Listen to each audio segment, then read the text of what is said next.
The pitch from Detroit Mayor Mike Duggan tonight: blight transformation is real, and there's $100 million on the line for Detroiters looking for better jobs. Mayor wasted no time addressing the abandoned Packard plant being a gigantic eyesore in the city. Mara McDonald with us live. The city is hoping to take possession of that property shortly, Mara. They sure are, Devin, and according to the mayor, enough is enough, and he envisions a redo for that site. Let me show you. We are in the middle of the city of Detroit in transitioning from blight to beauty. Duggan's administration has shepherded along redevelopment of 11 commercial dinosaur eyesores over his tenure as mayor. The one outstanding piece of ruin porn still out there, the Packard plant. And after 8 years of broken promises, I'm very confident that Chuck Ramey and our law department will finally remove the owner that's inflicted this blight on us for the last 8 years and allow us to move forward. A lot of tonight was spent talking about blight, commercial and residential, and a new program from the Land Bank offering neighbors the opportunity to pick up vacant lots in their neighborhoods to transform them into parks, gardens, or playscapes. But the real meat was this. I don't care if you're 25 or 45 or 65. This is a $100 million scholarship fund for you. Money to help Detroiters learn to earn in a variety of fields under the umbrella of the Detroit at Work program. All of this courtesy of federal funds. One departure tonight in this address was a very thinly veiled swipe at former police chief James Craig. When Chief White doesn't attack the prosecutor or the judges or the feds and everybody works together, let me show you what happened. Duggan touting how homicides and shootings are down since Chief White took control of the department. Back here live, interesting choice on the mayor's part. That's not something that we usually see out of these addresses. Everyone that I've ever covered has always been about praise and collaboration. We're live downtown tonight. I'm Mara McDonald. Devin, Kimberly, back to you. That's exactly right. All right, Mara. Let's get now to the new developments on the war in Ukraine. Fighting escalates amid hopes for mass evacuations of Ukrainians. Today, Russian airstrikes hit 3 hospitals in Ukraine, including a maternity hospital in the port city of Mariupol. Officials say 17 people were hurt and children remain trapped in the rubble. The attacks came amid hopes for mass evacuations of civilians still trying to get out of several Ukrainian cities, including Mariupol, which had been without food, water, and power for days. Today, Secretary of State Antony Blinken questioned Poland's proposal to send fighter jets to Ukraine. That would require Poland to give them to the U.S., then the U.S. would transfer them to Ukraine. Blinken says that raises a serious concern for the entire NATO alliance. So we have to work through the specifics of these things going forward. And it's not simply clear to us that there is a substantive rationale for doing it in the way that was put forward yesterday. So what we're doing right now is continuing to consult very closely with Poland, with other NATO allies on this, and the logistical challenges that it presents. Vice President Kamala Harris is going to meet with Poland's president and the Canadian Prime Minister Justin Trudeau to talk about that fighter jet offer. Meanwhile, the House is pushing through more than $13 billion in aid for Ukraine and its European allies.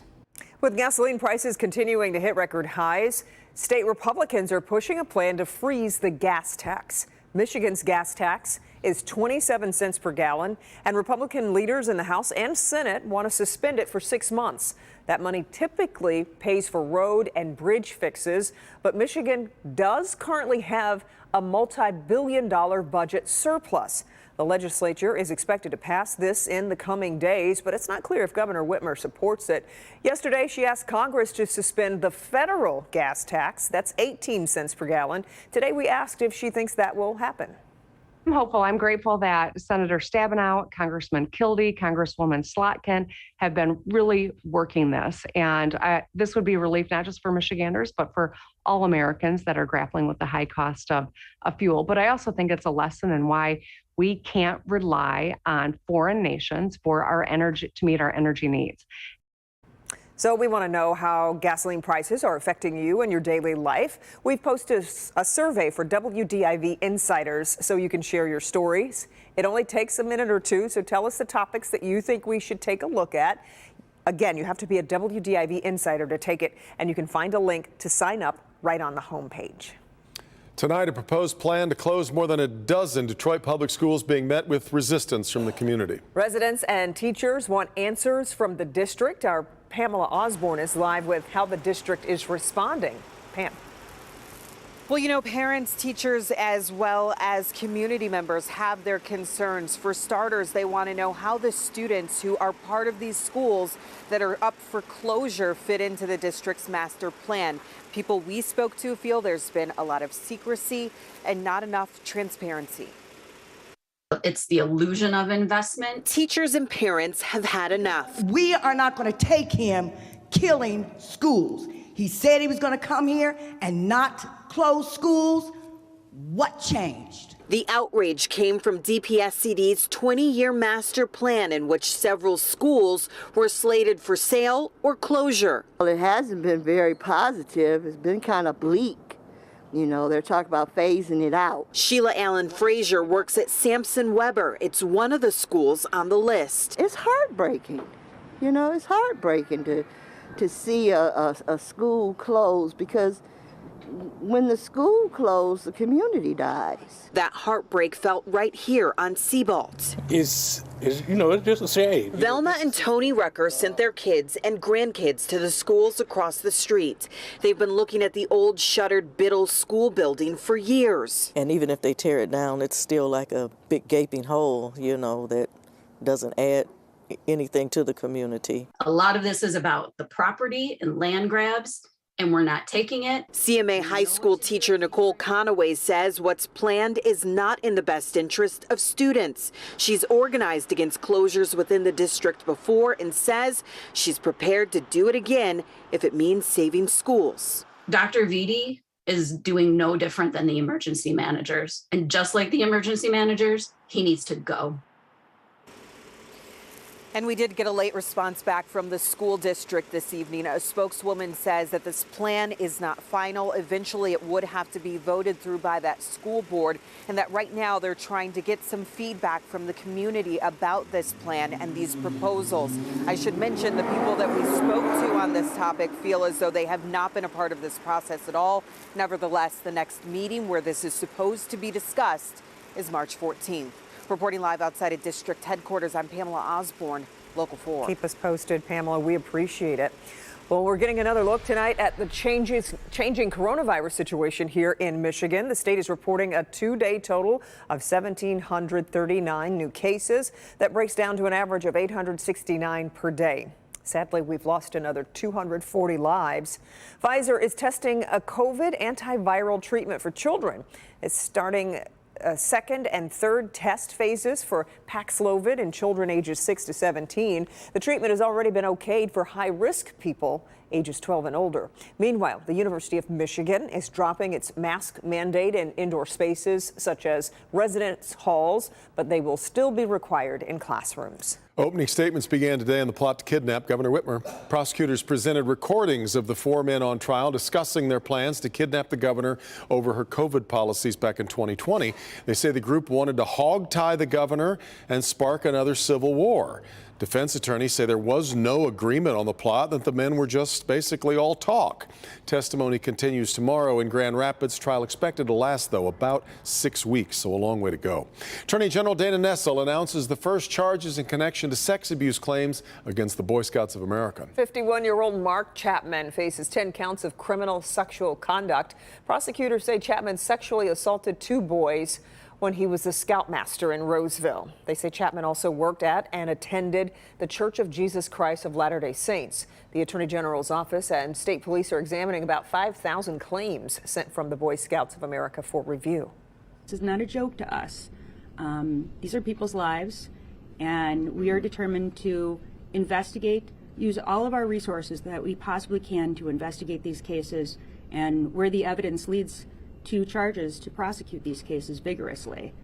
An $850 million civil settlement was announced last year between the Boy Scouts of America and more than 60,000 individuals who sued the organization over alleged sexual abuse. Governor Whitmer joining President Biden to push the passage of the CHIPS Act. Today, the president met with some governors and business leaders at the White House to discuss the legislation. The CHIPS Act would fund $52 billion in incentives to boost domestic semiconductor production and research. Governor Whitmer says the bill would also provide a new tool in Michigan's economic development. This is a crucial moment. We've learned lessons over the last couple of years. We cannot afford to let this important manufacturing happen in other parts of the world. We've got to do it right here in the U.S. It's good paying jobs, it's solving problems, and this is how we grow our economy as well. Both the Senate and the House have passed bills with funding for the CHIPS Act. Final version will soon head to the president's desk. Detroit Tigers opening day called off tonight amid the MLB lockout. Unbelievable. Major League Baseball announced 2 additional series were canceled through April 13th. 184 games are now wiped out from the 2,400-game season, including the Tigers' opening day at Comerica Park on April 8th. The move comes as MLB owners and players were unable to reach a deal today to end the ongoing lockout. If a deal is reached, opening day for the Tigers would be April 19th against the Yankees. All right, a warmer Wednesday, a little bit of sunshine, but cooler air is headed our way. A little snow in the forecast, too. How about it's all that? Paul Gross with the timeline here on this. Paul? Yeah, we have a lot to talk about. It's going to be a lot that we're going to be watching over the next week. Some of it good, some of it bad. But right now, we are feeling definitely the after effects of that cold front that went through between about 4 and 7 o'clock late this afternoon, early this evening. We're already in the 20s, Flynn, over to Howell, Lansing, and then you get, further to the southeast where the cold air hasn't quite made all of its inroads. We're still in the mid to upper 30s in spots, but generally most of us are well down in the 30s here at this 10 o'clock hour. You can see the cold front that went through. Watch, it was just a band of clouds that came through, and it's gone. I mean, there was no rain, no snow or anything with it. And just, again, that band of clouds that kind of zipped on through, and we have mainly clear skies right now. And we're going to keep that for a while. And the models are in kind of disagreement as to how much cloud cover we're going to get tomorrow. I think we'll have at least partial sunshine. And by the way, I have a new model coming in right now. We're going to get that to you on the 11 o'clock broadcast newscast because we also want to see how that's handling the Friday snow, which I'll talk about in a second. But dry through the day tomorrow, so that's certainly good news. No impacts to either of the rush hours. Now, tomorrow night, the cloud cover does increase, and here's the disagreement among the models. One of the two disagreements. One is that some models are bringing in snow during the late night period and actually have some light snow falling by the morning rush hour. This model is holding it off until afternoon and early evening. Now, again, I've seen some models that are handling it differently, and I'm really anxiously awaiting that new model to come in because I really want to see how it's handling the kind of the progression of the snow pattern on Friday. But regardless, the snow is going to end overnight Friday night, and then by the time we get into Saturday, it's going to be a dry day. However, it's going to be bitter cold, as I'll show you in a second. Now, again, the models, depending upon how they handle the snow. Right now, I'm kind of taking a middle-of-the-road approach. I think some of the heaviest snowfall we get is probably between 1 and 2 inches, some areas around an inch or so. But again, this is very preliminary because this storm is still very, very far away, and very small changes could mean bigger changes in terms of the snow that we get. All right, don't forget Saturday night, before you go to bed, set those clocks forward 1 hour because we start daylight saving time at 2 o'clock on Sunday morning. And, things like your cell phone, that'll take care of itself. You don't have to worry about that. It's just like the clock on the microwave and the stove and things like that you'll have to change. But look at today's sunrise and sunset. I want to talk about this for a second because right now, if you're driving home from work, say between 5 and 6 o'clock, you've got that low sun in the due western sky just about. And now we're going to shift that an hour later. So you're not going to have to deal with that in the evening, but in the morning, our sunrise is going to also be later at 7. The sunrise is going to be later, and so we're going to lose that hour of daylight in the morning, and so we're going to transfer the trouble with the sun with going eastbound in the morning hour. So that's just always happens around the vernal equinox at the start of spring. All right, tonight, 23, the overnight low, and then tomorrow we're going to have, again, at least partial sunshine, getting up to around 40. So that's cooler than the 47 that we had today, but still just a little bit below average. Not bad. All right, as we get into Friday, 30s with the snow, we just talked about that. Saturday, highs are not going to get out of the 20s. The wind chill is probably going to be around 10 on Saturday. But Sunday, look at the quick turnaround. From 20s on Saturday, still going to be breezy Sunday, but we're going to be into the 40s, near 50 on Monday with some rain Monday night. And by the middle of next week, guys, Wednesday and Thursday, we're going to be approaching 60 degrees for highs. So in 1 week, from snow to 60. Welcome to Michigan. If we could fast forward, it'd be pretty great. All right, Paul. Thank you, Paulie. All right, now to a Local 4 News update. Police arrest a man accused of shooting and killing his sister along the Detroit-Hamtramck border. Police say Nashwan Ali was arrested today in Tennessee after a brief chase. The shooting happened yesterday afternoon on Bloom Street. We're told he killed his sister after being thrown out of their house. Charges are pending. You're about to watch an arsonist set a Detroit home on fire, and police need your help in catching him. Happened this morning on Avon Avenue near 7 Mile. You see a man walking along the side of the home holding a black plastic bag. He then pours liquid on the home before lighting it on fire and taking off. If you know who this person is, you are urged to right away call Detroit Police Arson Unit or Crime Stoppers. You know the phone number for that, 1-800-SPEAK-UP. Crews are in the final stages of building towers for the new Gordie Howe International Bridge. That's right. The project team says the tower legs have reached their full height of 460 feet. Crews will now begin working on the final portion of the tower, the pylon head. The towers have been under construction since 2019 in Detroit and Windsor. The bridge is expected to open by 2024. Thousands more people could soon have their student loan debt wiped clean. U.S. Department of Education says it's identified another 30,000 people who are eligible for the Public Service Loan Forgiveness Program. That brings the total now to 100,000. But to qualify for the program, you do have to work in public service or a not-for-profit organization. You can find more information on the program on the Department of Education's website. Tinder wants you to spot red flags before you go on a date. The app is launching a background check tool in the app's safety center this week. Users will be directed to a nonprofit background check group. You can fill in information about yourself as well as your match, like name and phone number. It will bring up arrests and convictions for certain violent crimes as well as sex offender registry status. But it won't include things such as drug charges or loitering.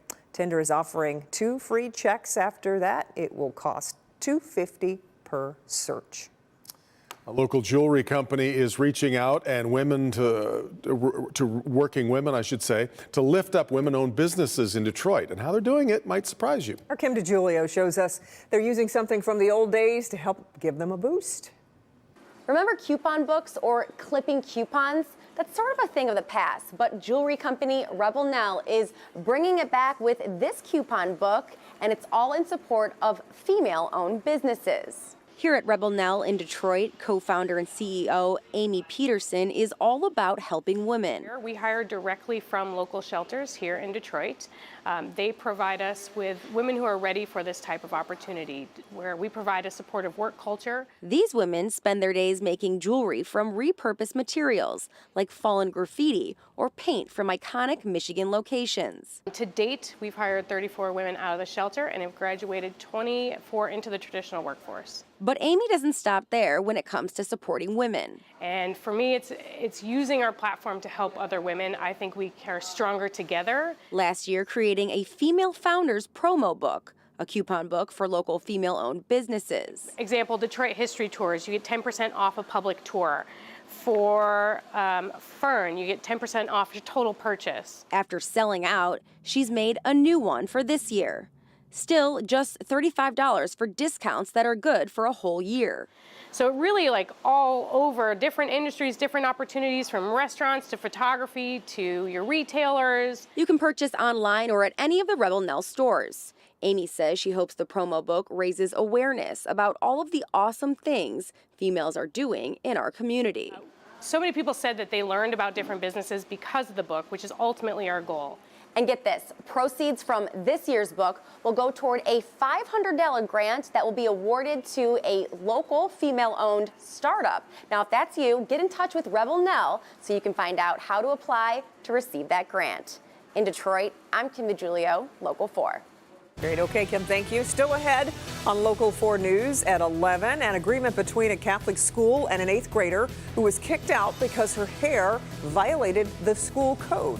Also, at a time when so many people are being squeezed by inflation and the rising gas prices, a thief swipes a tip jar from hardworking employees. Police want your help to find him.